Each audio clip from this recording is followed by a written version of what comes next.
할렐루야. 할렐루야. 예수님이 부활하셨습니다. 예수님가復活されました. 아무리喜んでない みたいですね. もう一度 예수님이 부활하셨습니다. 예수님가復活されました. 박수로 공개하시ます. この方と挨拶しましょう. 하피 이스타.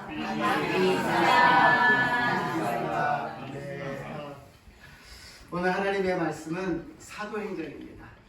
사도행전 1장 1절부터 5절 말씀을 읽겠습니다.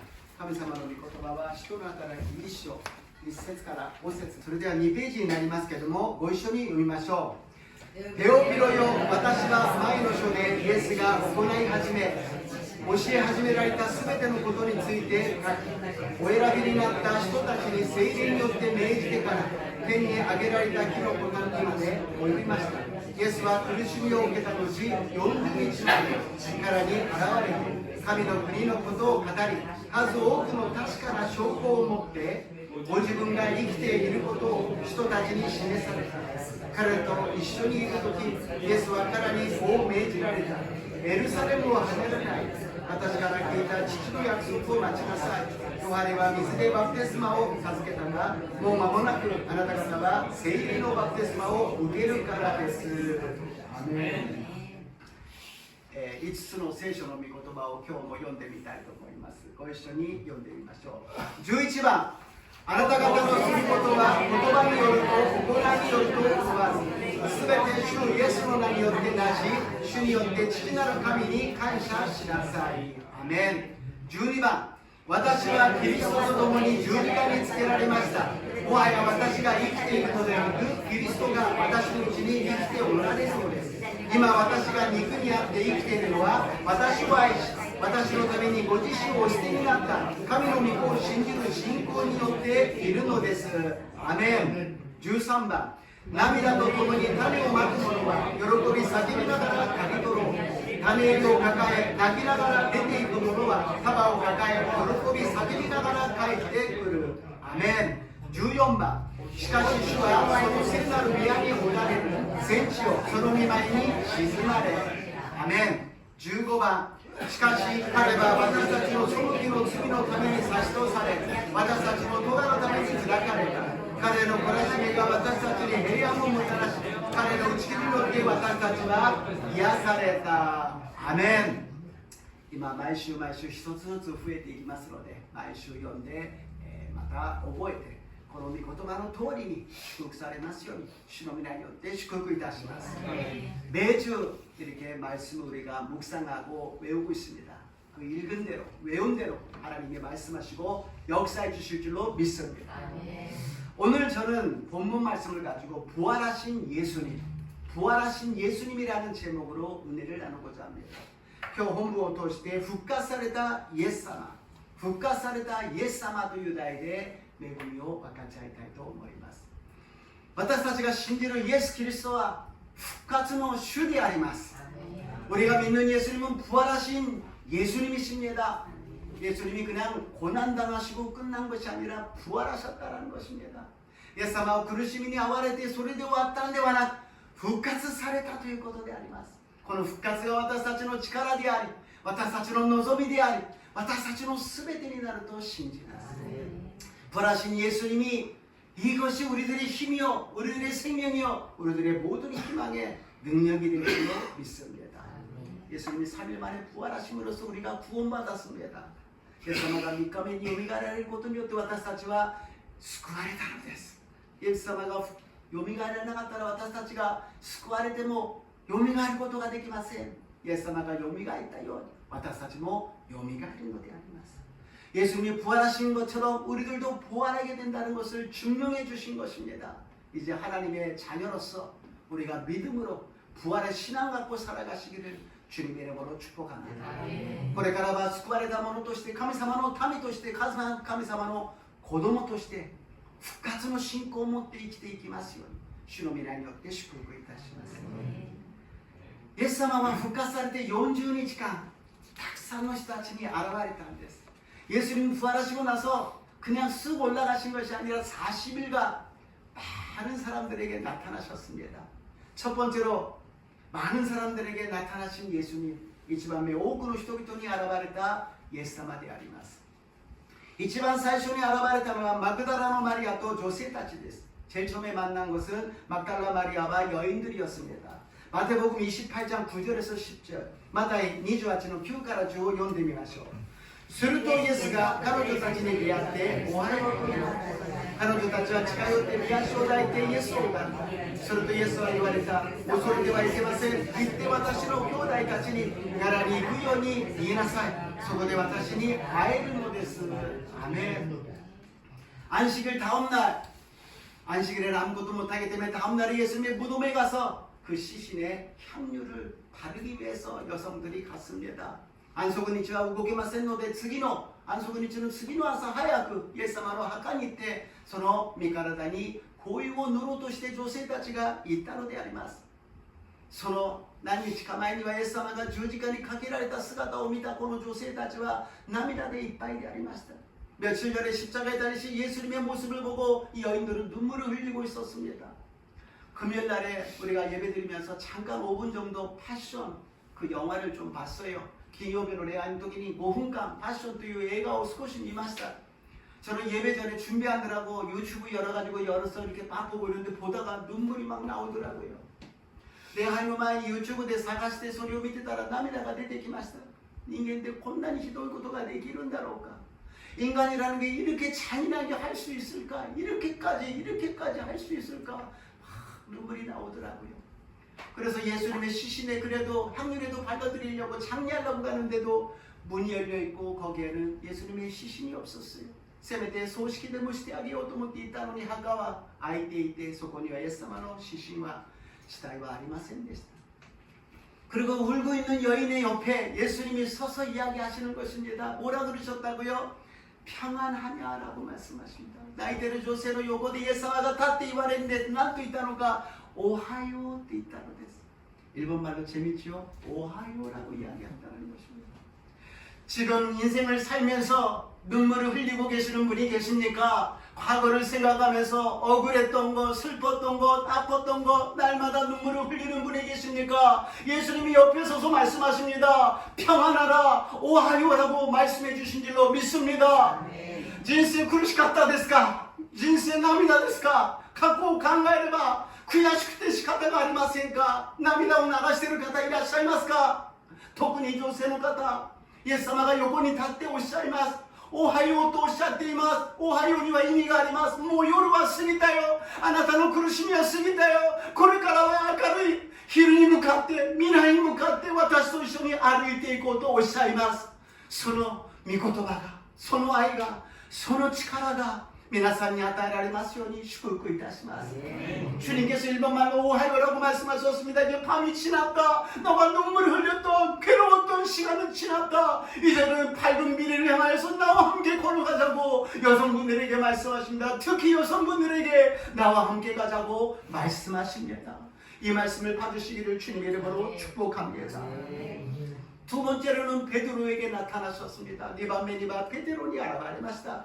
루카노福音書 24章 33から34です。 누가복음 24장 33에서 34입니다. すぐさま二人は立ってエルサレムに戻ってみると11人とその仲間が集まって本当に主はよみがえってシモンにお姿を現されたと言っていた。アメン。 3回もイエス様のことを知らない、あんな人は知らない、呪いをかけて誓って私は知らないといったペテロにイエス様は現れたのであります。 세 번씩이나 예수님을 몰라요. 저런 사람 몰라요. 알 리가 없지요. 저주하면서 모른다 그랬던 베드로에게 예수님이 나타나셨어요. 절망하고 낙심하고 자기 자신을 가슴을 두드리면서 나는 왜 이러지 그런 배반했던 베드로에게 나타나서 예수님께서 위로해 주시고 괜찮다고 내가 용서한다고 내가 너를 사랑한다고 은혜를 주신 줄로 믿습니다. 베드로니 와타시와 우라지리보로다 난데 와타시와 곤난 인간 난다로 소요 예사마와 소고니 요코니 기대 다이조보다요 와타시와 아나타を許したからあなたは大丈夫だからあなたはできるからと慰めて恵みを与えてくださったと信じます。どんな裏切りをしたとしてもどんな失敗をしたとしても大丈夫です。今日イエス様が皆さんと出会ってくださったと信じます。 어떤 배반, 어떤 실망, 낙심, 정당이 있다 할지라도 주님이 오늘 만나 주실 줄로 믿습니다. 세 번째로 엠마오로 내려가는 두 제자입니다. 3番目にエマオに降りていく向かう2人の弟子であります。ルカ24の15です。누가복음24장 15절입니다. 話し合ったり論じ合ったりしているうちにイエスご自身が近づいて彼らと共に道を歩いておられた。아멘. 두 제자가 엠마오로 내려갔어요. 그래서 이야기를 하죠. 아이고 예수님이 죽으셨어. 이제 우리는 어떡하지? 에마오니 2人が向かっていました. 예수님아 신졌다. 우리たちはこれからどうしよう? 그랬더니 옆에서 한 사람이 왜 그렇게 낙심하고 있습니까? そしたら横で一人がなんでそんなに質問してるんですか? 이 사람아 예루살렘에서 예수가 십자가에 달리고 그거 모르는 거야. 지금 모든 사람들이 다 그걸 하는데 당신 그런 것도 모릅니까? そしたら今エルサレムで何が起きたか知らないんですか? 예수가十字架にかけられてたんですよ. あなたはそんなことも知らないんですか? 지금 누구한테 이야기한다고요? 예수님께. 예수님께 십자가에서 죽었다라는 이야기를 막 하고 있는 거예요. 今誰に言ってますか? 예수様に. 예수가 신다ということを言ってるんです。私たちの中にもいるじゃないですか。今国がなんだ、日本はどうなっていくんだ、韓国はめちゃくちゃじゃないか、アメリカのトランプはなんだ、何をやっているんだ、 대한민국의 대통령은 도대체 어떻게 된 거야? 일본은 어디로 가는 거야? 쌀은 어디로 갔어? 미국의 트럼프는 왜 저러고 있는 거야? 여러 가지 생각하잖아요. 작게 생각하면 이 교회는 어떻게 된 거야? 교회는 막 그러면서 이야기할 때 옆에 누가 계시느냐? 예수님이 계시느냐? 뭘 그렇게 이야기하고 있습니까? 아니요, 세상이 이래요, 교회가 이래요. 그랬을 때 예수님께서 말씀하십니다. 그 마음이 냉랭했던 답답했던 마음을 뜨겁게 하여 주시고 믿음으로 회복시켜 주시고 긍정적으로 바꿔주실 줄로 믿습니다. イエス様がいろんなことを言ってるその横で立っておられて、硬くなった心、苦しくなった心、もどかしい心をイエス様の熱い愛で満たしてくださり、信仰によって肯定的なものに変えてくださると信じます。私たちの信仰は肯定的でなければなりません。世の中を見て人を見てああだこうだ言う必要はありません。主に委ねます。復活されたイエス様に委ねますと全てを委ねる私と皆さんになりますよう祝福いたします。 우리는 이렇다 저렇다 말할 필요가 없어요. 모든 것을 주님께 맡기겠습니다. 부활하신 주님께 맡기겠습니다. 주님께 저는 순종하겠습니다. 이 믿음을 가지시기를 주님 이름으로 축복합니다. 그리고 나서 열 제자에게 나타났습니다. それから10人の弟子に現れました。 루카 24, 34から36です。 누가복음 24장 34에서 36절입니다.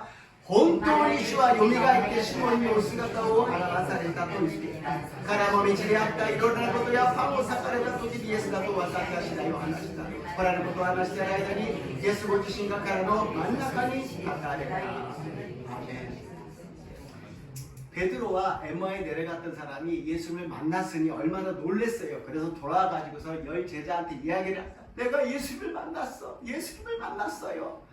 베드로도 2人のエマオに向かった人がイエス様と出会ってあまりも感激して戻ってきたんです。イエス様と出会ったよ。イエス様よみがえったよ。そしたら10人が半信半疑なんです。そうなの? 반신반의예요. 정말로 그래? 今この中にも牧師先生そんな熱く語っているけど本当ですか? 목사님 열심히 지금 말씀 전하고 계시지만 반신반의로 지금 생각하시는 분 계실 겁니다. 그때 어떻게 했다고요? 예수님이 가운데 서서 증명해 주실 줄로 믿습니다. その時イエス様が真ん中に立っておられ、私たちに私はここにおられると私たちに出会ってくださると信じます。 평강이 있으라 안심하라는 것입니다. 내가 함께 있으니 안심하시기를 주님의 이름으로 축복합니다. 한국어대와 해양가 아리마스요. 만나가니 다다르되 해양가 아리마스요. 고코로니 해양가 안심시나사이. 私はあなたと共におられるとおっしゃいます。 그랬더니 다섯 번째로 도마에게 나타납니다. 今度は5番目にトマスに現れます。先ほど10人の弟子と言いました。 一人はイスカリエルユダは死にましたので、そしてその代わりにマテアがなりましたね。そしてペテロ、そして12人いる中で一人トマスはいなかったんです。 아까 열제자라고 말씀드렸습니다만 거기에 이 도마가 빠져 있었어요. 도마가 돌아오니까는 제자들이 이야기합니다. 예수님이 부활하셨어. 예수님이 부활하셔서 우리 다 만났어. トマスが戻ってきたらみんながもうすごいびっくり仰天しているような状態でイエス様に出会ったんだよ、復活されたイエス様と出会ったんだよ。そこでトマスは言います。イエス様がよみがえった？私は信じないぞ。私はこの目で見てこの指でそのあばらを、槍で刺されたあばらを、そして杭を打たれたその手をこの指で触ってみなければ信じないぞ。 도마는 이야기합니다. 예수님이 부활하셨다고 난 못 믿겠다. 내 눈으로 봐야 되고 이 손으로 옆구리를 만져야 되고 손을 만져야 내가 그때서야 믿겠다. 그랬더니 예수님이 짠 하고 나타나시는 것입니다. そしたらイエス様が現れたんです。トマスに言うのです。あなたの手をこの手に触ってみなさい。私の脇腹を触ってみなさい。信じないものではなく信じるものになりなさい。 예수님이 나타나셔서 도마야 만져봐라. 내 옆구리를 만져봐라. 의심하는 자, 믿지 않는 자가 아니라 믿는 자가 되라고 말씀하십니다. 오늘 의심하시는 분이 계십니까? 의심하지 마시고 믿는 자가 되시기를 주님 이름으로 축복합니다. 今日この場所で疑いのある方がいらっしゃいますか? ほんの少しでも疑いがありますか? 信じないものではなく信じるものになりますようにイエス様の皆によって祝福いたします。 그러고 나서 6번째 베드로와 7 제자들에게 만납니다. 6番目ペテロと7人の弟子たちに会う。先ほど出会って喜んでいたペテロと7人の弟子たちが少し時間が経つとなんと田舎に帰って魚を取るというんです。 요한의 21장の3節です。 베드로와 7 제자가 자기 갈릴리로 가서 고기를 잡으러 간다고 이야기합니다. 요한복음 21장 3절입니다. 시몬 베드로가 가랴입니다. 私は漁に行く。彼らは言った。私たちも一緒に行きましょう。彼らは出かけて漁に出る。しかしその夜は何も取れなかった。아멘. 참 그렇지요. 뜨거워졌다. 냉랭해졌다. 실망했다. 희망 가졌다. 熱くなったり冷めたり希望を持ったり絶望したりそういうペテロと7人の弟子たちでした。そして俺は漁に行くぞ。魚を取りに行くぞ。 나는 고기를 잡으러 갈 것이다. 우리도 가겠다. 私たちもついていく. そして一生懸命網を下ろしましたが何も取れませんでした. 열심히 그물을 던졌지만 아무것도 못 잡았어요. 그랬더니 누가 나타나셨어요? 예수님이 나타나셨어요. 얘들아 고기가 잡히느냐? 고기가 없습니다. イエス様が現れました。イエス様は何とおっしゃるのか? 何か取れますか? 何も取れません。日本語で関西弁でちょっと言いますと儲かりまっかみたいなことなんですよ。もちもちでんがなっていう話で全然ダメです。イエス様は教えてくださるんです。どこに網を下ろすべきなのか、そしてたくさんの魚を取るようにしてくださいました。 예수님께서 가르쳐 주십니다. 어떻게 하면 물고기를 잡는지 방법을 가르쳐 주십니다. 지금까지의 인생 속에서 직장에서 인정을 못 받으신 분, 또 사업을 하다 망하신 분, 무엇을 해도 잘 안 되시는 분, 주님이 지금 여기 계셔서 우리들에게 가르쳐 주실 줄로 믿습니다. 어떻게 직장에서 일해야 되는지, 어떻게 사업을 해야 되는지, 어떻게 이 세상을 살아가는지 방법을 가르쳐 주실 줄로 믿습니다. 今日イエス様が私たちの職場で私は認められない、事業したけどもうまくいかない、何をしてもうまくいかない、教師は私たちに言われます。私が教えてあげよう。どのように職場で働くべきなのか、どのように事業をするべきなのか、どのように人生を生きていくべきなのか、方法を教えてくださると信じます。復活されたイエス様は40日の間たくさんの人たちに現れた。いろんな状況の人たちを慰め力を与えるためであります。 40일간 왜 예수님께서 여러 사람에게 만나주셨느냐? 그 사람들에게 내가 부활했으니까 걱정하지 말고 두려워하지 말고 믿음으로 살라고 말씀하신 것입니다. 7번째로 약 500명의 성도 앞에서 나타나십니다. 7番目に約500人の生徒の前に現れます。マタイ28章19節です。マタイ복음 28장 19절입니다. それゆえあなた方は行ってあらゆる国の人々をイエスとしなさい。そして父と聖霊の皆によってバプテスマを授け、また私があなた方に命じておいたすべてのことを守るように彼らを教えなさい。見よ私は世の終わりまでいつもあなた方と共にいます。한 사람, 두 사람, 10명, 20명이 아니라 500명 정도가 모여 있는 장소에서 내가 영원히 너희와 함께 있으리라. 1人、2人、10人、20人でありません。500人以上の人たちが集まったところに私は常しえにいつまでもあなた方と共にいます。 예수님이 우리와 함께 계신다고 약속해 주셨습니다. 예수님가 私たちと共にいてくださって約束してくださいました。 그리고 마지막으로 제자들에게 사명을 당부하십니다. 最後に弟子たちに使命を与えてお願いをしています。使徒の働き1章の8節から9節、サド행전 1장 8절에서 9절입니다. しかし聖霊があなた方の上に臨まれるのであなた方は力を受けます。そしてエルサレム、ユダヤ、サマリアの全土をめしばせるまで私の証人となります。こう言ってからイエスは彼らが見ている間に挙げられ、雲に包まれて見えなくなられた。아멘. 성령을 예루살렘에서 받으라고 말씀하시고 하늘로 올라가셨습니다.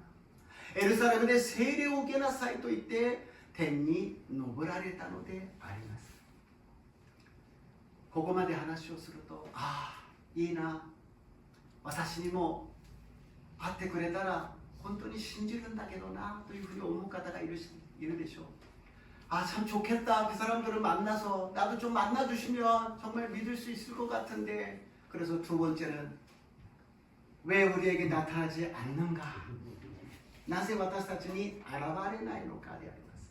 ヨハネの福音書14章16節から20節ちょっと長いですけど、요한복음 14장 16절에서 20절 조금 깁니다만 함께 읽겠습니다. 読みましょう。 私は父にお願いします。そうすれば父はもう一人の助け主をあなた方にお与えになります。その助け主がいつまでもあなた方と共におられるためです。その方は真理の御霊です。世はその方を受け入れることができません。世はその方を見もせず知りもしないからです。しかしあなた方はその方を知っています。その方はあなた方と共に住み、あなた方のうちにおられるからです。私はあなた方を捨てて孤児にはしません。私はあなた方のところに戻ってくるのです。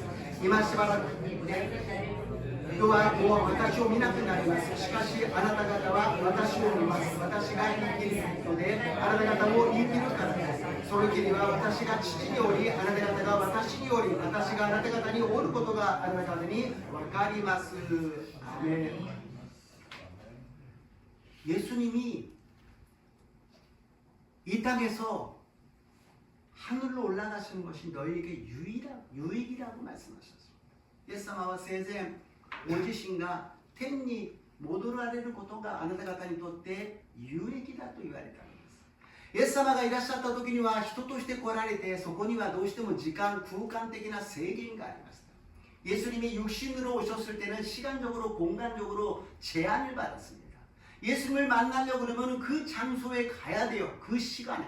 イエス様と会うためにはその時間その場所に行かなければなりませんでした。でもイエス様が天に昇られてからは神様が今度は私たちに聖霊を送ってくださるのであります。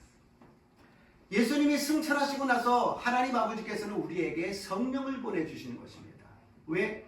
예수님을 믿기만 하면 모든 사람이 구원받을 줄로 믿습니다. 구원받은 자에게는 선물로서 성령을 주시는 것입니다. 誰でもイエス・キリストを信じさえすれば救いを受けるのであります。その救いを受けた人には賜物として聖霊を送ってくださるのであります。聖霊はどういう方なのか、イエス様の霊であります。神様の霊であります。 성령님은 어떤 분이시냐? 하나님의 영이시요 예수님의 영이십니다. 예수님의 육신으로 오신 그 예수님이 이제는 성령으로서 우리에게 오신 줄로 믿습니다. 人となって来られたイエス様が今度は聖霊として私たちに来られたと信じます。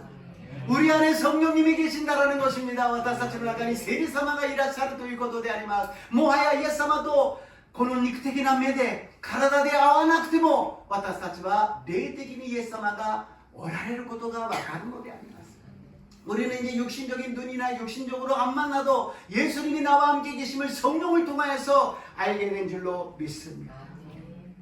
이것이 예수님께서 마지막에 성령을 받으라, 성령을 받으라, 성령을 받으라 그런 이유였다라는 것입니다. 사이본 예수님가 세례 오게 나사이, 세례 오게 나사이, 세례 오게 나사이という理由であります.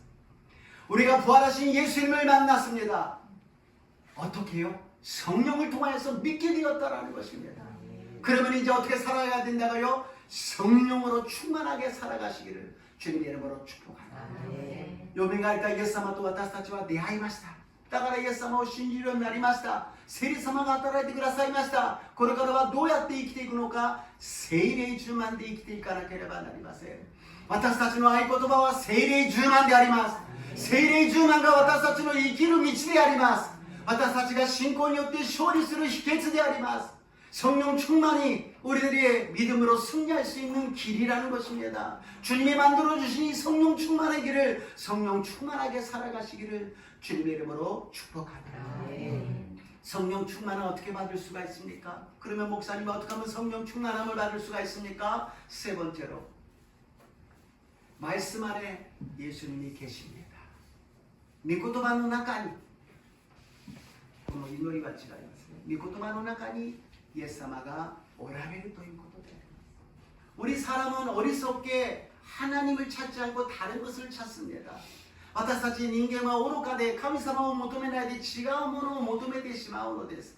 エレミヤが私たちに教えています。エレミヤが 우리에게 말씀하십니다. 2장 13절 2章の13節を読んでみましょう。 私の民は2つの悪を行った。湧き水の泉である私を捨てて多くの水ためを水をためることのできない壊れた水ためを自分たちのために掘ったのだ。 성경의 말씀은 예수님이십니다. 태초에 하나님이 계셨고 하나님은 말씀이라고 말씀하셨습니다. 初めに神はおられ、そこには言葉が、神は言葉であったと言っているのです。聖書の御言葉は神であります。イエス様であります。なのに私たちはそれを大事にしていないということであります。 하나님이신 말씀을 우리가 너무나 소홀히 하고 중요시하지 않고 있다는 것입니다. 오히려 그 하나님이 우리 함께 계시잖아요. 여러분 다 성경을 갖고 있잖아요. 예수님이 우리 함께 계신다라는 것입니다. 聖書を持っているならば、イエス様が今、御言葉として私たちと共におられるということであります。ここにはイエス様の十字架が、イエス様の死が、イエス様の復活が、聖霊充満が込められているのです。이 성경 말씀에는 예수님의 십자가가, 예수님의 죽음이, 예수님의 부활이, 예수님이 주신 성령이 여기에 담겨져 있다라는 것입니다. 그래서 이 성경을 버려버린다는 것은 말씀을 읽지 않고 믿지 않는다는 것은 예수님을 버리는 것입니다. この聖書の御言葉を読まない、信じないということはイエス様を捨てるということであります。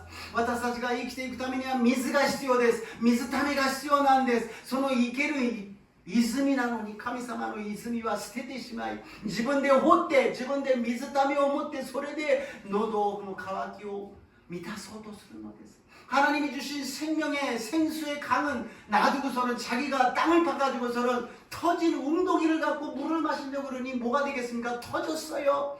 아무리 거기에 물을 넣어도 터진 웅덩이에 어떻게 물이 담겨집니까?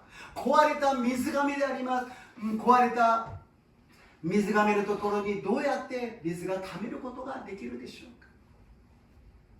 세상의 물질, 돈, 그거로서 아무리 담아도요 터진 웅덩이에는 그게 담아지지 않습니다. 世の中の富、お金、そこにいくら貯めても水を貯めることはできません。 권력을 갖고도 채울 수 없어요.権力でも貯めることはできません。 자, 뭐酒を飲んで遊んで暮らそう。それでも満たされません。 그러면 술 마시고 놀자. 막 그대로 살자. 그래도 채워지지 않습니다. 쾌락으로 가도 채워지지 않습니다. 가이라고 이거라楽しんでも満たされません。 そこには満足がないからです。 そこには 거기에는 만족이 없다라는 것입니다.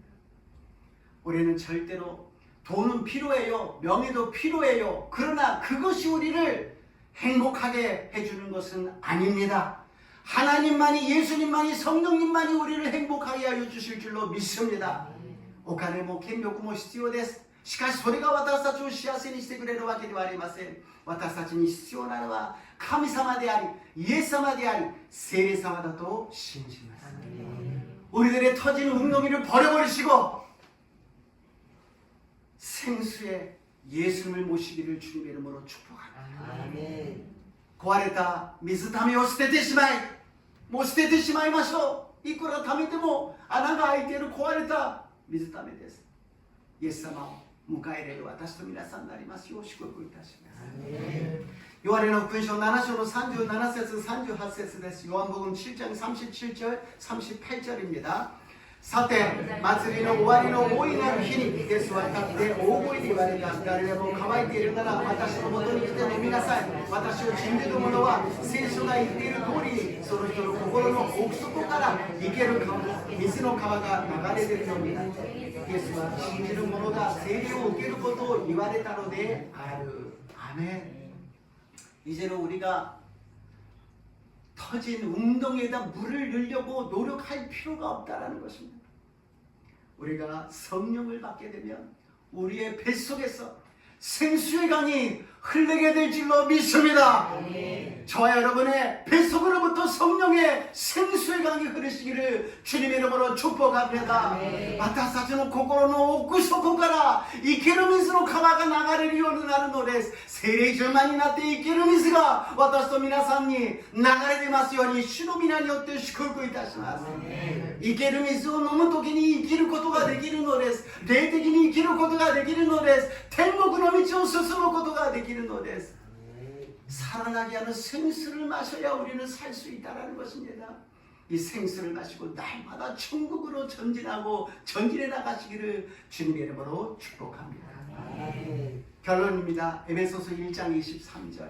개트론데스 에베소 1章の23節を読んでみましょう。教会はキリストの体である一切のものを一切のものによって満たす方の満ちておられるところです。 교회가 어떤 곳이라고요? 예수님의 몸이라고 말씀하십니다.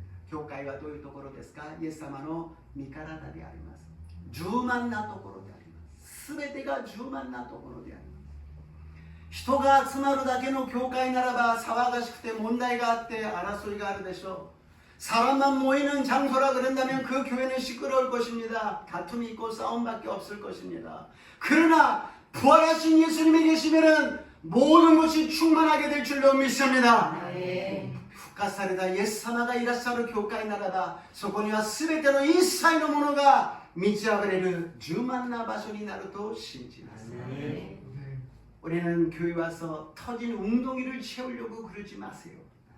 생수의 강이신 우리 뱃속으로부터 흐르는 생수의 강이 흘러나오시기를 주님의 이름으로 축복합니다.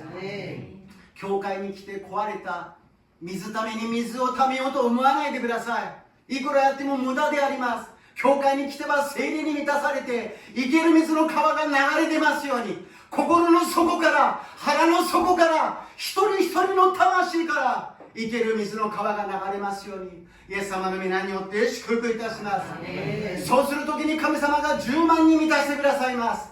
私たちの魂も幸いで全ての点でも幸いで 健康になる祝福を与えてくださると信じます。 그랬을 때 우리 영원히 잘된같이 범사가 잘리며 강건한 축복으로 충만하게 채워주실 줄로 믿습니다. 이제 이전 것은 지나갔습니다. 어저께까지는 다 지나갔습니다. 이제 모든 것이 새로워졌습니다. 생수의 강 성령 충만하시기를 주님의 이름으로 축복합니다. 주님의 이름으로 축복합니다. これから過ぎ去ってみよすべてが新しくなりました。昨日までの過去は過ぎ去りました。すべてが新しくなりました。イエス様の命で聖霊で満たされる私と皆さんになりますように主の皆によって祝福いたします。主の皆によって祝福いたします。お祈りいたします。イエス様、私たちの人生を振り返れば苦しく大変なもので前も真っ暗で何も見えなかったものです。 弟子たちが何度も何度も主を裏切って逃げたように私たちの姿でした。でもイエス様は最後まで復活した姿で現れて慰めて励まして立て直してくださったように今日私たちを作り変えてくださったことを信じます。昨日までの私たちではありません。私たちは新しくなりました。よみがえりました。イエス様と共に新しくなりました。 우리들의 인생을 뒤돌아보면 슬픔과 괴로움과 아픔뿐이었습니다. 그리고 몇 번이나 주님을 배반하면서 도망다니면서 주님을 피하고 있었습니다. 이제 주님은 부활하신 몸으로 우리에 다가와서 우리를 만나주셨습니다. 우리를 위로해주시고 새 힘을 주셨습니다. 우리를 바꿔주셨습니다. 이전 것은 지나갔습니다. 이제부터는 부활하신 예수님과 함께 성령 충만하게 믿음으로 살아가게 도와주시옵소서. 세상에 빛을 발하며 사람들에게 희망을 주며 사람들에게 생명을 나눠주는 생수의 강에 흐르는 자가 되게 도와주시옵소서. これからは人々に慰めを与え、希望を与え、命を与え、生きる水の川が流れ、分け与えることができますよう導いてください。復活された主の皆を褒めたたえ賛美いたします。 부활하신 예수님의 이름을 찬양하며 높여드립니다. 영광받아 주시옵소서. 예수님 이름으로 기도드리옵나이다. 예수님의 이름으로 기도드리옵나이다. 아멘. 賛美して祈ってまいりましょう。